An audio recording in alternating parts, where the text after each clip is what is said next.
तो चलिए 29 दिसंबर 2025 के राशिफल में गोता लगाते हैं।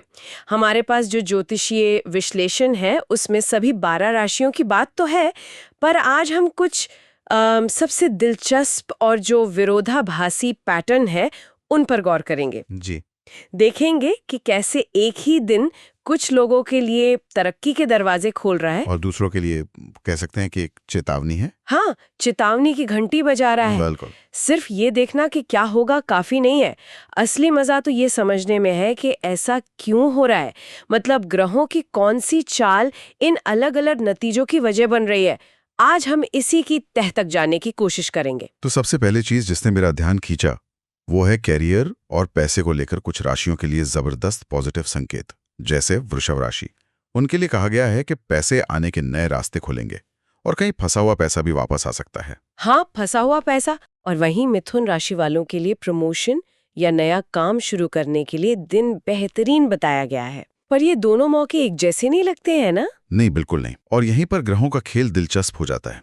इन दोनों ही मामलों के पीछे बुध ग्रह का प्रभाव दिख रहा है। अच्छा। वृषभ, जो एक पृथ्वी तत्व की राशि है, उसके लिए बुध पुराने अटके हुए मामले सुलझा रहा है, जैसे कोई कागजी काम हो या पुरानी बातचीत। ओके। जबकि मिथुन तो खुद बुध की अपनी राशि है, तो यहाँ बुध की ऊर्जा सीधे तौर पर नई सोच, नए आइडिया और व्यापार को बढ़ावा दे रही है। मतलब नतीजा एक जैसा लग सकता है, पर रास्ते बिल्कुल अलग है। बिल्कुल। ये तो बहुत दिलचस्प है।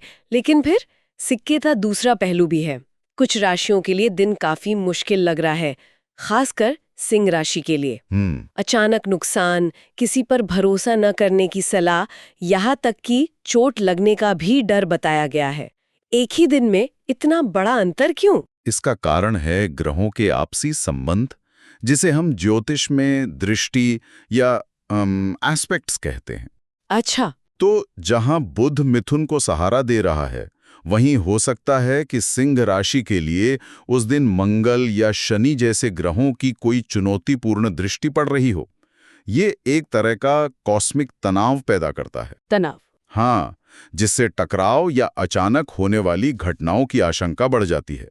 इसीलिए तो मेष राशि को भी सहकर्मियों से अनबन और बढ़ते खर्चों को लेकर सावधान रहने को कहा गया है। तो ये दिखाता है कि दिन की ऊर्जा एक ही है, बस अलग अलग राशियों पर उसका असर अलग अलग हो रहा है। सही कहा, बिल्कुल यही बात है। तो एक तरफ करियर में तनाव और तरक्की है, दूसरी तरफ रिश्तों और मन की शांति पर भी जोर दिया गया है। हाँ, ये संतुलन बहुत जरूरी है। जैसे कन्या राशि के लिए पार्टनरशिप में फायदा और शादीशुदा जीवन में खुशी की बात की गई है।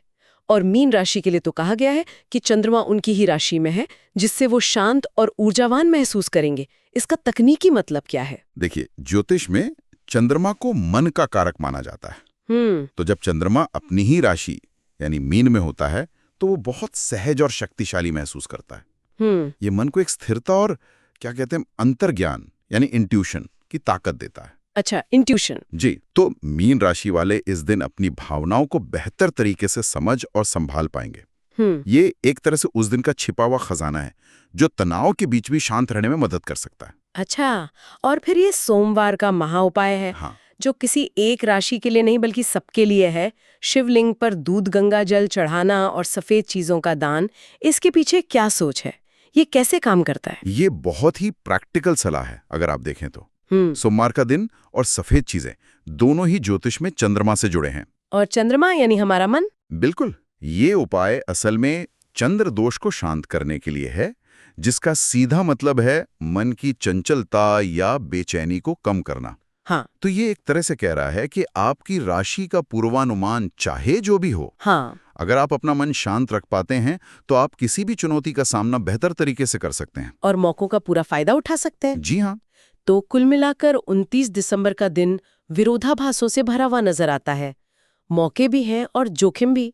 ऐसा लगता है कि दिन का नतीजा इस बात पर निर्भर करेगा कि कोई इंसान कितना जागरूक और शांत रहकर अपने फैसले लेता है। हाँ, ये एक पक्ष है, लेकिन ये हमें गहरे सवाल पर भी छोड़ जाता है। ये भविष्यवाणियां हमें दिन का एक नक्शा तो दे देती हैं, पर क्या असली खेल इस बात पर निर्भर नहीं करता कि हम उस नक्शे का इस्तेमाल कैसे करते हैं?